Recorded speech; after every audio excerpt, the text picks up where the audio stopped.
Yes, people, it's your boy Shazad.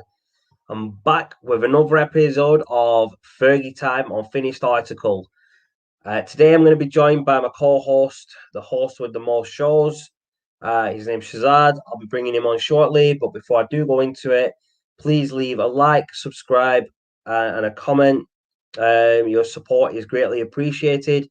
But without further ado, here's my boy, the one and only, the host with the most shows, Shazad. Yes, Shazad. How are we doing, bro? Are we all good? We are good, bro. First of all, just wanted to say Eid Mubarak to everybody that's been watching. Yeah. Hope everyone had a good, safe Eid with family and friends. How's everyone That's the doing? one. As Chaz says, well, welcome back. Apologies, we're Welcome back. That's the around one, bro. Eid, so we've been busy with festivities, but Yes. we're back. We're ready to roll. I'm back And again with some more content. um, so we'll kick this one off. As the title says, United lost the bragging rights for the Northwest to Liverpool. They got destroyed 4-2 from Liverpool. Where do I start with this performance? Jurgen Klopp got his first win at Old Trafford as Liverpool manager.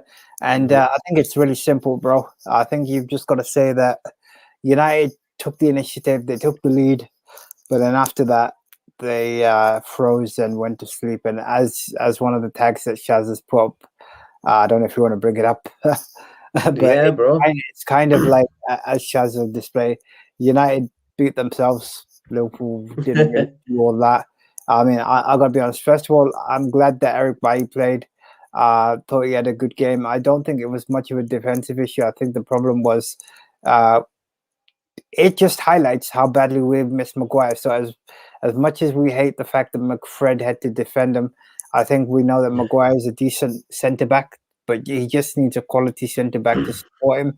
Yeah, Someone who definitely. can add job because I think Lindelof or Lindesoft isn't good enough. But go on, Shaz. What are your thoughts? Yeah, I mean, you bang on. I think we missed Maguire in this game.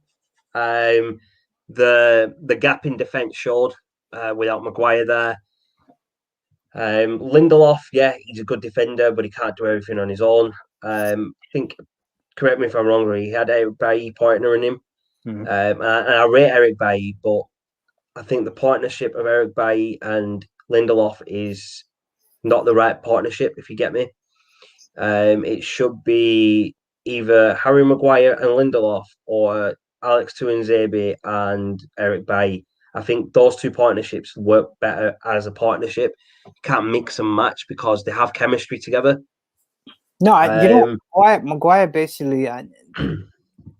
As much as I hate to say it, I'm glad he got injured because now people will stop giving them flack for his performance. What you got to realize, Harry mm, Maguire organizes that defense. Yes, he has mistakes, but he's a human being at the end of the day. yeah, What United have to realize is they went 1-0 up and they just froze because Liverpool really didn't do anything to beat us as such. I watched the goals and I'm they like, didn't. guys, uh, Like it says, United beat themselves. They scored. I think they went 1-0 and then they just let Liverpool run riot. yeah. Now, just a thing I'm going to mention: if you watch a game where Harry Maguire's played, and then you watch a game where he doesn't play, you see the lack of player moving forward with the ball from defense to midfield. What I mean by that is Lindelof doesn't do it, and Eric Bailly doesn't do it, but Harry Maguire gets the ball and he goes further up the pitch. He goes into midfield. He goes into the other half and passes the ball about in midfield in that area because he's a very confident defender. He gets forward while Lindelof stays back. Yeah. And I'll be honest, Harry Maguire is a very good ball playing defender, and that's what we're missing right now. We don't have anyone that. Well, again, in the Liverpool game, we didn't have anyone that could do it. But I think if you put Eric Bailly and Tuanzebe together, one of them will be able to gradually build up into doing that. And that No, I partnership, agree. was it for the Leicester game? Do we have Yes. that partnership for the Leicester game? Yeah, Yeah. I thought that even though we lost the Leicester game, I think the partnership showed that it is a good I partnership. mean, the Leicester game was lost simply because we played kids halfway up the other end of the pitch, and Yeah, the defensive exactly was that. an issue. I mean, I'll say Yeah, if this. you want to hear our comments on that Leicester game, go watch one of the last Fergie time videos. I'm sure it's in there somewhere. Yeah, it's It just is what there definitely. We went down that road. I mean. I think if you look at it, and this is why I say the styles make games. Now, if you look at Mm-hmm. the equalizer that Alexander Arnold put in for Firmino. Let's be honest. By the way, before we jump into That was a sweet little cross, that bro. I'm not gonna lie. That was a cross sweet was cross, something but else. Firmino before the United game hadn't scored in 23 games in all Yeah, competitions. So all of a sudden he scores two scored on 2 goals. What? and I watch. Yes, it might be a sweet cross, bro.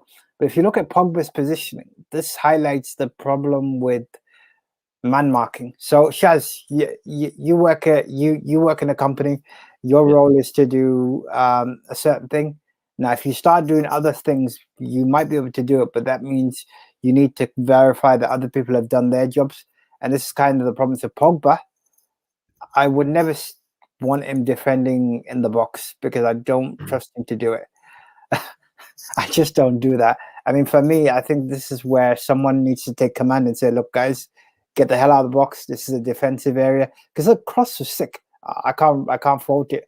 It was just Yeah. a really poor goal to concede. That type of cross reminded me a lot of David Beckham's crosses. Yeah, I'm not even gonna lie to you about that.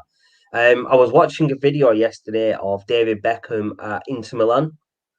yes. And there was a match where he played the first half, and then the second half they brought Ronaldinho on, and it was just David Beckham and Ronaldinho outshining each other with these long passes. But if you watch the way David Beckham passes, it reminds me a lot of the way Trent Alexander-Arnold is passing the ball these days with his crossing, and that's a big thing to say about any player, that his passing reminds you of David Beckham, because let's be honest, David Beckham is one of the best crossers in the world that United have had, or any team's had. No, absolutely. And to put him up, and to put Trent Alexander-Arnold in that bracket with David Beckham, especially from me, from a United fan, that's somewhat big. But Alexander-Arnold deserves it. I mean, yes, he's a Liverpool player, but he deserves the praise where it's due. That cross for Firmino's first goal was something else. No, that's true. I mean, I have to say, and again, I think it was just a game too far for some of these players, as you know, that they've been playing back to back consecutively, and this is where the United need to strengthen this summer, because obviously they're clearly struggling, and they need support. But you know what? In the wider context of things, it doesn't really do much because United are still second. I still feel they'll finish so Fulham if they win tomorrow. I think we'll still win. I think we'll still finish second. But yeah, moving on from the Liverpool game, I'm going to take a look ahead at fans returning on Tuesday, and then we'll go into the last two fixtures of the season. Yeah, sure. Firstly, Tuesday, big game. Not because we're playing Fulham, not because Fulham's a good team, just mainly because fans are going to be back in Old Trafford for the first time in, I think it's about A year and a half. no, it's not even a year and a half. It's about 15 months, 14 to 15 months, because they stopped in March last year. Yeah. And we're back in now at the end of May. So yeah, about 14, 15 months where fans haven't been in Old Trafford, unless you call the last time that they were in there causing riots and protesting. Not that type of attendance, people. We're talking in real attendance for a football game where fans can sit in the stadium and finally watch their team play and perform. Now, everyone has said football is nothing without the fans. And I don't think it's just the fans that are waiting for them, to be able to come back into arenas. I think the players, the staff, they're all looking forward to having the 12th man back in the stands. If you, personally, I think fans make a big difference in games. So take the Liverpool game, for instance. United winning 1-0. The fans would have been off the seats. The fans would have been causing a lot of noise, as they do at Old Trafford. Yeah. And to have Liverpool come back and score and then get into the lead, the United fans would have urged the team on to maybe come back. That's what I mean. Instead of just having that mentality of, oh, we're losing. You know, one of Exactly. them. This is what I mean. This is why I say fans make a difference, because 100% if they you're do, bro. losing, you know that you're going to put now a special mention. I know this is the United podcast, Fergie time, but as Shaz has highlighted the importance of fans, if anyone watched the FA Cup final over the weekend where Leicester beat Chelsea, Yes. then you can Shout tell. out to Leicester. Shout out to Leicester First for Premier League, first FA first Cup FA Cup in win. 164 years. That But is if you look at amazing. the crowd reaction, I think that was the bit that really got to me. It gave me goosebumps because for 18 months or 15 months, as Shaz had said, being played in pitch silence, and you can tell the fact that fans motivate players, and that's what I mean. Heck So yeah. it will cut out the silly mistakes. So a lot of the games where we've seen some ridiculous gameplay, you wouldn't have that with fans there, because fans be like, "What you guys doing?" So that's the added bonus. But yes, looking ahead to United fans turning back up at Old Trafford, hopefully not causing the game to be cancelled, but just protesting peacefully. I mean, Yeah. peacefully by being educated about it and not trying to cause violence, because that's not the way to go. But it'd be an interesting game. I mean, looking ahead to the finale, we've got Fulham on Yes, yes. Tuesday, and then Sunday is the Premier League finale. In my opinion, I think Man United will win both games. But You'd really, hope so, bro. You'd hope so.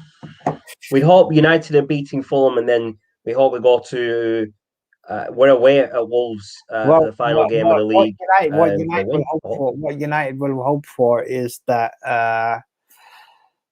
that Chelsea beat Leicester to just Yeah. give the fact that second position is pretty much theirs, and then to wrap it up by winning against Fulham. That would I Yeah. would say the Wolves game will be rendered more of a kickabout, because I can see Ollie trying to focus his squad ahead of the Wednesday game on 26th, because he needs that trophy. I think that's the bigger picture you got to look at now. And that will be defined as a success, because a trophy plus second place finish. And as many people have pundits have said in previous podcasts, as we've seen, and previous TV shows, United are going in the right direction, but they need to few players to pick the jigsaw. Now, one discussion point we haven't brought up, but I want to say it speaks volumes of Fernandez when he says he wants to sit down with Fergie and Yeah. understand I how to read that. improve. Fergie. He wants to Exactly. sit down with Fergie. That's something That else, man. speaks That guy's a volumes about the special guy. character. That guy. And you know what? We seem to have a good luck charm with Portuguese players. Fergie, was it Yeah. Nani? Ronaldo, Nani. Obviously, No, Fernandez. So it's good to hear. yeah, no, definitely, bro, definitely. What I'm going to do, Shaz, I'm just going to bring up this little bit here. Just give me a sec. It's just loading now on the screen. There we go. If you look at the table there, the top 6, 7. If you look where United are and where they can actually finish based on this, 2 wins would put us on 76 points, but 2 losses puts us third if Leicester win, both of theirs. So there's a potential for Leicester if we win the next game, we're definitely guaranteed second, guaranteed, because they're 4 points behind us, right? But even a draw could put Leicester above us if it's based on goal difference. So the potential's there. Even Chelsea, look, they're 6 points behind us. So if we lose both games, and they score enough goals to get a goal difference up, which is, I believe it's this column here, the goal difference one. Yeah, it's the second bottom. This one here is goal difference. So it's not likely that they're going to be scoring 6 goals in 2 games without conceding. So I don't think Chelsea can do it, but the potential's there. Leicester, as I said, only 4 points behind us. Leicester play Chelsea next, so that's yeah. So that's like you said, I'm hoping Chelsea do us a solid, because if Chelsea beat Leicester and United, even if United lose, there's no chance of Leicester catching United, because there'll still be 4 points and there'll be 3 points left. Yeah. So true. We want Chelsea to do us a solid there, but I don't have any faith in Chelsea because they just lost to Leicester in the FA Cup. But yeah, I just wanted to bring that up really quickly, Shaz, just No, to that's fair enough. show everyone what the script was there. But yeah, the potential's there for Leicester to actually come second. Is it going to happen? It's not likely. If United win a game, they Leicester are now have to win both games, and they have to rely on either Fulham or Wolves to beat United. So my verdict on that is not happening. We're not losing to Wolves, and we're not losing to Fulham back to back, I can't especially see after that. just losing to Liverpool and Leicester. We're not losing 4 games in a row in the Premier League. No, I can't see that. No chance. We're not losing 4 games back to back in the Premier League. That's if that does happen, that's going to be a record at United. It's been a long time since we've lost 3 games back to back. To take it to 4, that's going to be something else. So I highly doubt it's going to happen. But this is the Premier League. This is Man United we're talking about. They do like to make things difficult for themselves, as we've already alluded to in this in the videos on this podcast. But yeah, I'm going to throw it over to Shaz. Shaz, your predictions for Fulham and the Wolves game. We'll chuck them both in, bro. We might as well. Might as well. So Fulham, I think it's going to be an uninspiring. I'll be honest, an uninspiring 1-0 win. Yeah, Just the way I see Old Trafford this season. I don't see it happening that way, bro. Well, you never know. I see United just losing to Liverpool and Leicester back to back, and now they want to come back with a bang. So I say 3-4-0 against Fulham, and that's just based on Fulham's form. It hasn't really been that good. Well, I suppose if the fans make the noise that they're capable of, then and that's another thing, bro. That's another thing I was about to mention. We've got the 12th man back in the stadium. United are going to want to do justice for the fans. It has been 14 months without the fans at Old Trafford, and for United to lose that game, that's going to be hard for the fans to swallow, bro. I'm telling you. Well, okay. Let's go. 3-0 on Tuesday. I'm going 3-0, 4-0 United. I don't think it'll be an easy game. I think Fulham will make United work for it. Yeah. But I think we've got. It does depend on what team he plays, because if he pulls out the same team against Leicester, I don't see us winning 3 or 4-0. I think it'll be a 1 or 2-0 win if we're lucky at that, or 1-0 scraping or 1-0 if we're lucky. But if he pulls out the big team, if he pulls out the big boys just to finish this off, and then play like the team we did against Leicester, against Wolves, because if we win this game, we've won the second spot anyway. So that's priority, is getting second spot. That's the priority in these 2 games, is to get second spot. And if we could do that in the next game, we might as well do it in the next game. Then in the last game of the season, he can give people debuts. He can give players a chance to show what they can do, like the Amid Diallos, the Van der Beek, and people like that. Man United's away form is quite imperious. I can't see Wolves beating Man United based on the away form. Would I say it's going to be a big win? No, probably 2-1, because United always seem to concede goals in them, but it will do at the end of the season, and then the 100%, bro. I've got right. So for the Fulham game, I'm going 3-0, 4-0, and that's based off playing a strong squad. If it's a weak squad like we did against Leicester, we'll struggle to get a 1-0 or maybe a scrape a 2-0 win. Fulham game, we're away at Fulham. I believe the fans will be back, but correct me if I'm wrong here, Shaz. It's only home fans that are attending games at the moment. Away fans aren't allowed, are they? Yeah, that's why they moved the games to this midweek. I think the Wolves game will be more difficult because there's no United fans. It's only going to be Wolves fans, which can make a big difference if you don't have your own fans and you've got people chanting against you. But I still think we can go to Wolves and win comfortably 2-2 or 3-0. Fair enough. That's not bad. But yeah, and then that takes us on to the Europa League, the Europa League final. But we will definitely be back before that with more content on that. But before we go, Shaz, is there anything else that you want to say? Is there anything else you want to add? No, I pretty much touched it. As Shaz has put that beautiful ticker at the bottom, please leave a like, subscribe, and comment. Without your support, we will be where we are today. Looking forward to getting back to producing more content for you post Eid. It should be an exciting couple of weeks, especially with the Euros around the corner. But guys, we're going to leave you there. Hopefully safe and well. As everyone knows, the restrictions are loosening up tomorrow, but please stay safe. I know it's been a hard year for everyone, but stay safe, get vaccinated, and until next time, see you soon. Yep, as Shaz says, please hit the like button, leave some comments, and subscribe to the channel. Yeah, as he said, the restrictions are being lifted, but that doesn't give an excuse to go out and do whatever you want. Please, obviously, still abide by whatever guidelines are in place from tomorrow. Stay safe. Like Shaz says, get the vaccination. I'll be getting mine hopefully this week or maybe next week whenever I can get an appointment. I put it off long enough, so it's time. It's time to get the injection. It's time. But thanks everyone for tuning in, and we'll see you in the next video.